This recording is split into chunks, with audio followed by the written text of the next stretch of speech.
Et bonjour à tous. Alors aujourd'hui, évidemment, je fais quand même ma petite vidéo réaction par rapport à Warrior of Future. J'en ai moult fois parlé, donc déjà avec Jonathan Asia sur une de ses émissions. Je vous invite à la revoir, où je dis quand même pas mal de trucs.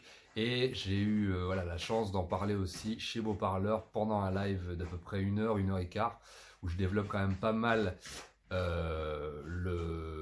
ce que je pense du film. Et je pense que je vais refaire une vidéo aussi un petit peu plus tard dans l'année, enfin l'année prochaine du coup, avec mon ami Michael Chan, donc, qui est un acteur de Hong Kong, un ami à moi, et parce que je voudrais un petit peu avoir son point de vue à lui, qui est dans le milieu du cinéma, qui est hongkongais, donc qui est un public vraiment, qui est le public voilà, principal pour ce genre de film. Voilà, en tout cas, le principal concerné, comment est-ce qu'il voit l'évolution dans l'industrie du cinéma de Hong Kong, par rapport à ses connexions, par rapport à ce qu'on dit du film. Moi, je sais qu'il m'avait dit que le film était parti pour... si potentiellement le film avait un très gros succès, ça pouvait éventuellement relancer en quelque sorte l'industrie du cinéma de Hong Kong, même si évidemment ça sera plus jamais comme avant. Mais en tout cas, voilà, moi je suis très content de voir mes potes hein, qui sont figurants, cascadeurs, acteurs, qui bossent plus ou moins sur tous les gros films et chez One Cool. Voilà, ça relance un petit peu l'industrie, ça relance un petit peu voilà, l'intérêt du cinéma de Hong Kong à travers le monde aussi, puisqu'il y a aussi une dimension et une portée un peu mondiale. Donc là, j'ai commencé par la fin, je voulais finir par ça. Voilà, en gros, parler un petit peu surtout des gens que je connais qui bossent dans l'industrie et qui ont absolument besoin de travail et d'exprimer leur talent, que ce soit d'acteur ou de cascadeur, etc. Même si évidemment là on rentre dans une ère numérique où évidemment leur talent n'est pas pleinement exploité, mais ça pourrait peut-être potentiellement relancer peut-être un autre type de cinéma d'action. Donc ça c'est très intéressant, c'est surtout ça que je vérifie. C'est par rapport aux gens que je connais, qui ont besoin de travailler, qui ont besoin de travailler dans l'industrie du cinéma de Hong Kong, parce qu'il y a encore d'incroyables talents. Moi j'ai eu la chance de m'entraîner avec ces gens-là, des jeunes voilà, de 20-30 ans, chorégraphes, euh, cascadeurs, figurants, acteurs, qui sont vraiment plein de génie. J'en ai parlé un petit peu dans mon livre, je leur ai rendu un petit peu hommage dans mon bouquin. Vous pouvez les voir dans tout un tas de films, dans Raging Fire, dans Unroll Cigarette. D'ailleurs, c'est eux qui, à la fin de Unroll Cigarette, font cette espèce de grande scène d'action tournée en plan séquence avec voilà, les flammes, etc., avec de la pyrotechnie, etc. Donc c'est vachement bien, même pour du petit cinéma indépendant d'auteur. Et voilà, moi, ce qui m'intéressait le plus par rapport à Warrior of Future, outre les qualités propres du film, voilà, j'ai dit à peu près ce que j'avais à dire. Je vous invite à revoir les vidéos chez Jonathan et chez Beau Parleur par rapport à ce que je pense du film.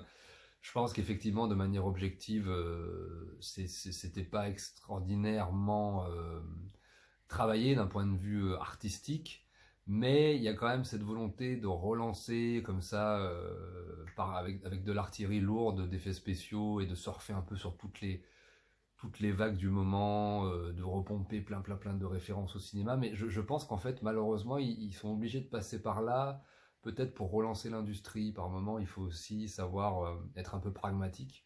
Et le peuple chinois arrive à l'être et à s'adapter à beaucoup de circonstances. C'est aussi le cas des gens de Hong Kong. Et parfois, il faut un petit peu reculer pour mieux sauter.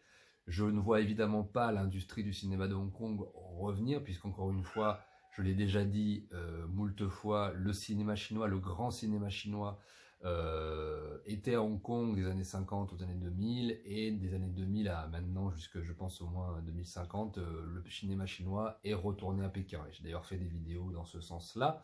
Et tout comme le grand cinéma chinois était le cinéma de Shanghai des années 0 aux années 50. Donc je ne pense pas que le cinéma de Hong Kong reviendra en tant que tel. Cela dit, de par l'argent de Chine continentale, le marché continental aussi qui est en demande de cinéma hongkongais, évidemment un peu plus aseptisé et un petit peu plus réglé sur le marché continental.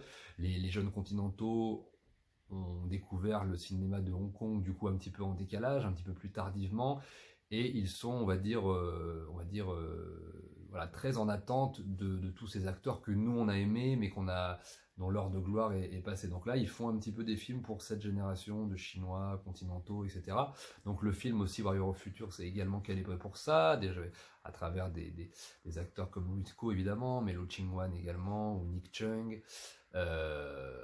D'ailleurs, Nick Chung qui livre une prestation qui n'est pas la meilleure qu'il ait pu faire, hein. Il est carrément monolithique, mais pareil, j'en ai parlé aussi, j'ai pas vraiment compris le personnage, mais en tout cas, moi je vais pas vous parler spécialement, revenir sur le film, j'en ai longuement parlé au cours des 2 dernières vidéos.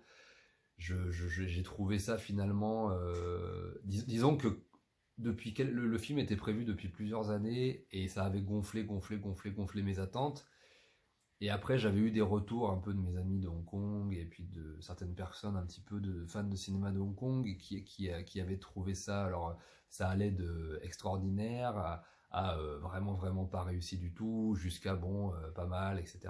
Donc moi, je le rehausse vu l'état du cinéma de Hong Kong actuel. Je pense qu'il faut être un peu plus indulgent à l'aune de ce qui est devenu le cinéma de Hong Kong aussi, et puis il faut quand même saluer l'effort d'essayer de faire un film de science-fiction dans une industrie quasiment en phase terminale, et qui doit se renouveler, on va dire, en trouvant un peu tous les moyens possibles et imaginables. C'est vrai que enfin, moi qui ai un petit peu côtoyé des gens de là-bas, c'est vrai que c'est très difficile de vivre du cinéma de Hong Kong, de développer des choses, etc. Donc voilà, moi j'ai eu les retours de mes potes qui ont, tout le monde est retourné en salle, tout le monde était plutôt content qu'un gros film fonctionne en fait, et que ça relance l'industrie. Donc c'est plutôt en ça que je suis content pour le succès du film là-bas.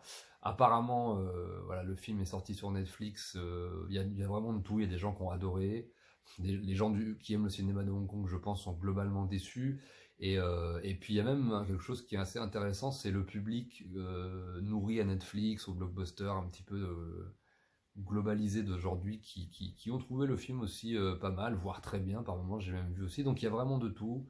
Mais voilà, encore une fois, le cinéma de Hong Kong,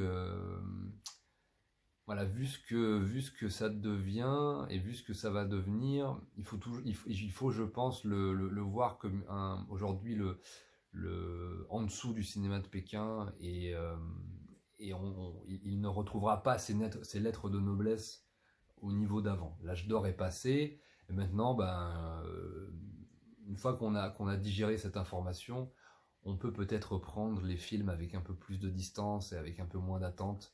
Moi, en tout cas, je n'attends plus grand-chose, hein. Je pense qu'on aura encore, dans les années qui viennent, de temps en temps, de manière un peu épisodique, des très bons films, et voire même des films comme ça, un peu ambitieux, un peu à gros budget, des gros blockbusters. Le film se termine sur une scène post-générique qui promet de nous faire décoller dans l'espace, donc j'ai hâte de voir les suites. J'en attends pas grand-chose, mais je vous dis, moi, c'est plus par rapport à mon vécu et par rapport aux gens que je côtoie là-bas, et qui me donnent un petit peu leurs sentiments. Et c'est vrai qu'ils ont extrêmement besoin de revenir un peu sur le devant de la scène, de retravailler, et ça relance un petit peu l'industrie, ça relance un petit peu quelques talents que je connais là-bas, et je suis très très content pour eux, surtout pour ça en réalité. Donc voilà, je vous laisse là-dessus, je vous embrasse, je vous dis à très bientôt, prenez soin de vous.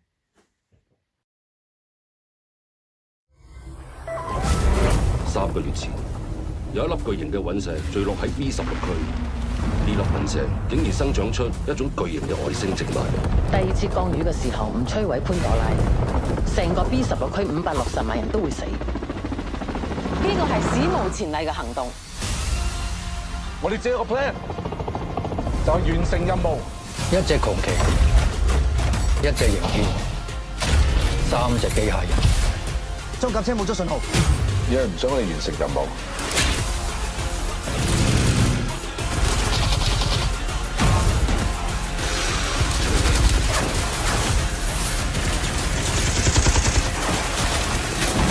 死得嘅嘢留翻俾我。引信。